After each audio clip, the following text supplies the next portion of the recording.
Hello readers, welcome to my channel. Today I explain new lesson The Story of My Life by Helen Keller. The story of my life means मेरी ज़िंदगी की कहानी. No, the author Helen Adams Keller was born on 27 June 1818 in Tuscumbia, a small rural town in northwest Alabama, USA. Helen Adams Keller ये उनका full name है. वो 27 जून 1880 में born हुई थी टस्कम्बिया, जो कि यूएसए के नॉर्थ वेस्ट अलाबामा एक छोटा सा गांव है. The daughter of Captain Arthur Henley Keller and Kate Adams Keller, she was born with full sight and hearing. उनके father Captain Arthur Henley Keller थे एंड उनकी मदर केट एडम्स केलर थी. और वो उन जो हेलन केलर थी वो बिल्कुल पूरी फुल साइट और हियरिंग के साथ बॉर्न हुई थी, मतलब उन्हें पूरा दिखता भी था और पूरा सुनता भी था. But Helen's life had change dramatically in February 1882 when Helen was 19 months old. She fell ill. लेकिन जो उनकी ज़िंदगी थी वो नाटकीय रूप से चेंज हो जाती है फरवरी 1882 में, जब हेलन सिर्फ 19 मंथ्स की थी वो बीमार पड़ जाती हैं. The doctor of the time called it brain fever, whilst modern day doctor think it may have been scarlet fever और मेनिंजाइटिस. उस टाइम के डॉक्टरों ने कहा था कि वो ब्रेन फीवर है, लेकिन आजकल के जो मॉडर्न डे डॉक्टर्स हैं उनका मानना है कि वो स्कारलेट फीवर या मेनिंजाइटिस भी हो सकता था. ये दोनों ही डेंजरस डिजीज़ के नेम हैं. It does become apparent that Helen's illness had left her both blind and deaf. लेकिन इस बीमारी का उन पर ये रिजल्ट आता है कि उससे वो ब्लाइंड और डीफ हो जाती है, मीन्स अंधी और बहरी हो जाती हैं. But Helen's parents wanted to educate her and had been searching for a suitable teacher. लेकिन हेलन के जो पेरेंट्स थे वो उसे पढ़ाना चाहते थे और वो इसके लिए एक अच्छा टीचर ढूंढ रहे थे. On March 3, 1887, Annie arrived at the house in Tuscumbia and for the first time met Helen Keller. तो एनी सुलिवान ये उनकी टीचर का नेम है हेलन केलर की. तो 1887 मार्च 3 में एनी जो है टस्कम्बिया में घर में आती है उनके, और सबसे पहली बार हेलन केलर से मिलती हैं and immediately started teaching Helen two finger spell. Finger spell means finger hands की हेल्प से अल्फ़ाबेट्स को स्पेलिंग्स को समझना. तो और उन्होंने आते ही हेलन के साथ जो है उसे फिंगर स्पेल सिखाना शुरू कर दिया. Helen moved on to the Cambridge school for young ladies in 1896 and in the autumn of 1900 enter Radcliffe college, becoming the first deaf blind person have ever enrolled at an institution of higher learning. 1896 में Helen Cambridge school for young ladies में admission लेती है and then 1900 में वो red Cliff college में जाती हैं, enter करती हैं, जहाँ पर वो हायर लर्निंग में सबसे पहली डीफ ब्लाइंड पर्सन होती है. और on 28 June 1904 Helen graduated from Redcliffe College, becoming the first deaf blind person to earn a Bachelor of Arts degree. और 28 जून 1904 में हेलन जो है रेडक्लिफ कॉलेज से ग्रेजुएट हो जाती हैं और सबसे पहली डीफ ब्लाइंड पर्सन बनती हैं बैचलर ऑफ आर्ट्स डिग्री लेने वाली. It was at this time that her book the story of my life was published 1903. और उसी टाइम उनकी जो बुक थी the story of my life वो पब्लिश होती है and at that time was 1903. Although it sold poorly at first, it has since become classic. After this, Helen toured the world and lectured. हालांकि जो उनकी book थी वो शुरुआत में तो बहुत बेकार बिकती है, मीन्स बहुत कम बिकती है, लेकिन धीरे धीरे बाद में आके वो बहुत अच्छे से बिकती है. आफ्टर दिस, और उसके बाद हेलन जो है पूरा वर्ल्ड टूर करती है और वहाँ पर जगह जगह जाके लेक्चर्स देती थी. On June 1, 1968 at Arkan Ridge, Helen Keller died peacefully in her sleep. Helen was cremated in Bridgeport, Connecticut, and a funeral service was held at the National Cathedral in Washington, D.C., where the urn containing her ashes would later be deposited next to those of Annie Sullivan. Helen's message can remembered here. और जून 1, 1968 Arkan ridge नाम की जगह पर Helen Keller की death हो जाती है. हेलन को जो है कनेक्टिकट ब्रिज पोर्ट पर दफनाया जाता है और उनकी जो फ्यूनरल सर्विस थी वो नेशनल कैथेड्रल वाशिंगटन डीसी में होती है, जहाँ पर उनका जो अस्थियों मीन्स कलश एंड एशेज मीन्स अस्थियाँ, तो जो उनका अस्थियों का जो कलश था वो एनी सुलिवन के पास डिपॉजिट करा दिया जाता है। और हेलन ने एक मैसेज दिया था, वो हमेशा याद रखा जा सकता है। The public must learn that the blind man is neither genius nor a freak nor an idiot. Helen Keller कहती हैं कि पब्लिक को, लोगों को ये समझ लेना चाहिए कि ब्लाइंड मैन ना तो जीनियस होते हैं, फ्रीक मीन्स सनकी, ना सनकी होते हैं, ना ही इडियट होते हैं। He has a mind that can be educated, a hand which can be trained, ambitions which it is right for him to strive to realise. उनके अंदर दिमाग होता है जिसे शिक्षित किया जा सकता है, हाथ होते हैं जिन्हें ट्रेनिंग दी जा सकती है, एंड कुछ सपने होते हैं जिन्हें वो जो उनका अधिकार है कि वो उन्हें महसूस कर सकें। And it is the duty of public to help him make the best of himself so that he can win light through work. और ये पब्लिक की ड्यूटी होती है कि वो उनको और अच्छा बनाए और वो उनको इस तरीके से बनाए और कि वो उनको और अच्छा बनाए और अपने काम के थ्रू वो जो प्राप्त करना चाहते हैं वो उसे जीत सकें। Now start the lesson. The most important day I remembered in all my life is a one on which my teacher Annie Mansfield Sullivan came to me. अब ये हेलन केलर कहती हैं कि मेरी ज़िंदगी का सबसे इम्पॉर्टेंट दिन था जिस दिन मेरी टीचर एनी मैन्सफील्ड सुलिवन मेरे पास आती हैं।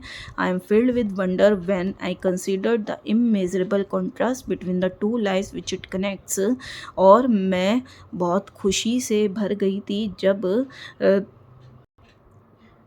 वो दो बहुत बड़ी डिफरेंस की ज़िंदगियों को वो जोड़ रही थी।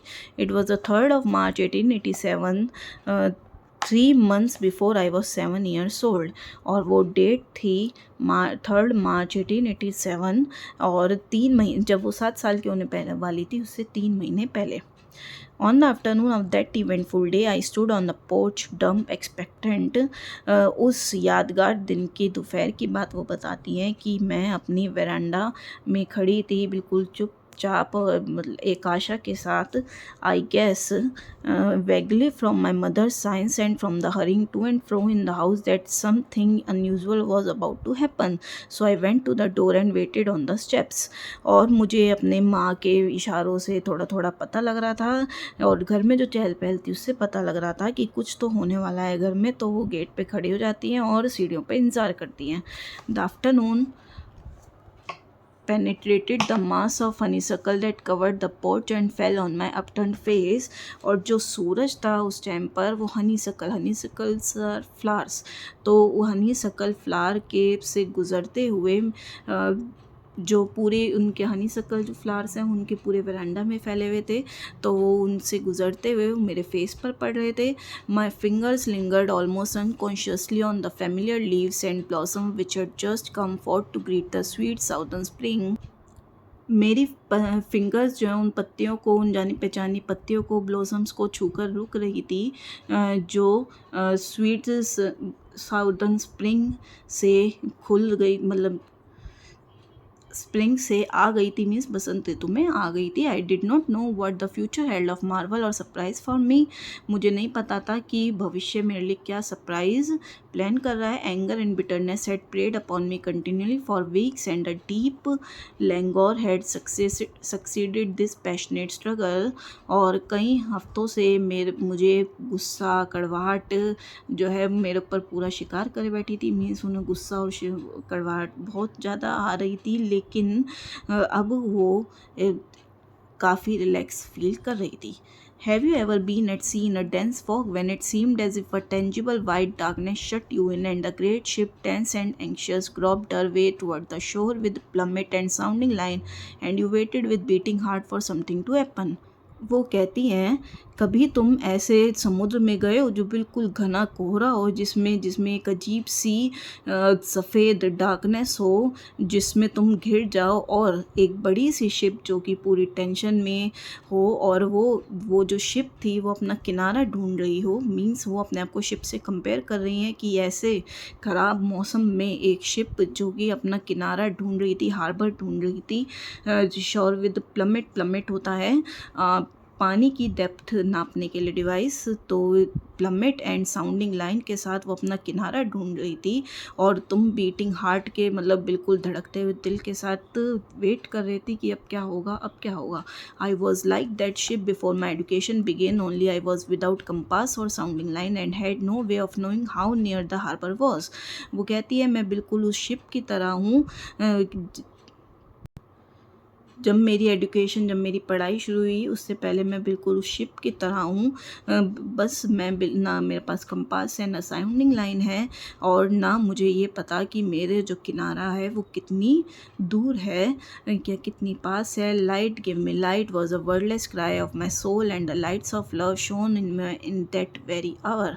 और वो कहती हैं कि वो मेरे सिर्फ आत्मा से एक ही आवाज़ निकलती है कि मुझे रोशनी दो, मीन्स मुझे शिक्षा दो।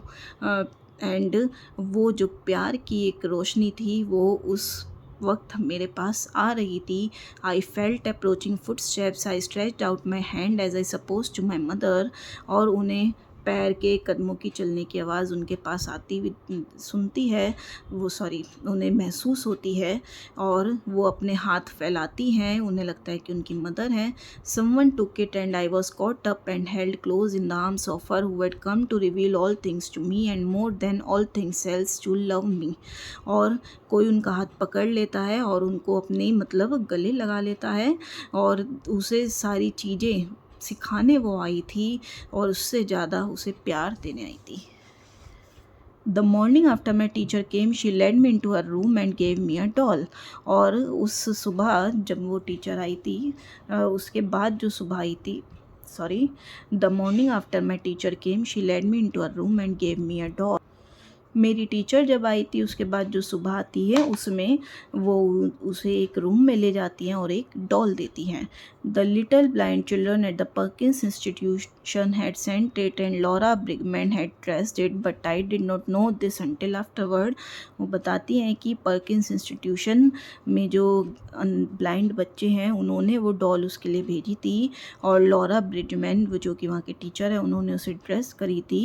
हालांकि ये बात उन्हें नहीं पता थी। When I had played with it a little while, Miss Sullivan slowly spelled it to my hand the word DOLL।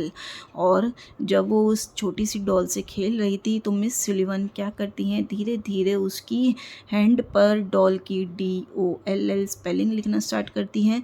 I was at once interested in this finger play and try to imitate it. एक बार तो उन्हें बड़ा interest आता है इस finger play से, मतलब ये फिंगर जब वो फिंगर से प्ले करती हैं और वो उसे नकल करने की कोशिश करती हैं। When I finally succeeded in making the letters correctly, I was flushed with childish pleasure and pride। और जब वो आखिरकार बिल्कुल लेटर्स को सही बना लेती हैं तो वो बच्चों की तरह जो खुशी होती है, वो गर्व होता है, वो उससे भर जाती हैं। Running downstairs to my mother, I held up my hand and made the letters for doll. और वो नीचे भागी भागी अपनी माँ के पास जाती हैं और अपने हाथ पर फिर से वो डॉल्स के वो फिंगर स्पेलिंग करती हैं। आई डू नॉट नो वो that I was spelling a word or even that words existed। I was simply making my fingers go in monkey like imitation। उन्हें नहीं पता था कि वो एक वर्ड की स्पेलिंग लिख रही है या ऐसा कोई वर्ड होता भी है, मीन्स इस वर्ड का कोई मीनिंग भी होता है। बस वो तो एक जैसे बंदर नकल उतारता है उसी तरह एक फिंगर की नकल उतार रही थी। In the days that followed I learn to spell in this uncomprehending way a great many words, among them pin, hat, cup and a few verbs. और उसके बाद उन्होंने इस तरीके से बहुत सारे वर्ड्स को बनाना सीखा। अनकॉम्प्रिहेंडिंग मीन्स बिना समझे बस वो बनाती थी। उनमें जैसे पेन, हैट, कप और कुछ वर्ब्स वर्ड भी थे, like sit, stand and walk.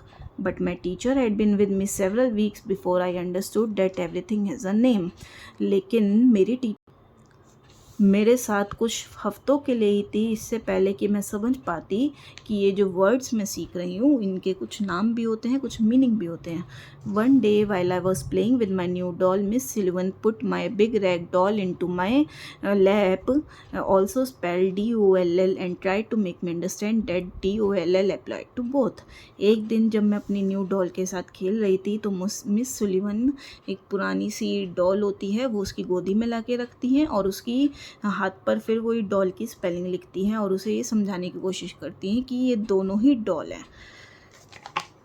Earlier the day we had a tussle over the words mug and water, उससे पहले दिन उनकी मग और वाटर इन दो वर्ड्स के बीच में संघर्ष चल रहा था। मीन्स टसल मीन्स संघर्ष, मीन्स बड़ी उन्हें कन्फ्यूज़न हो रही थी दोनों को समझने में।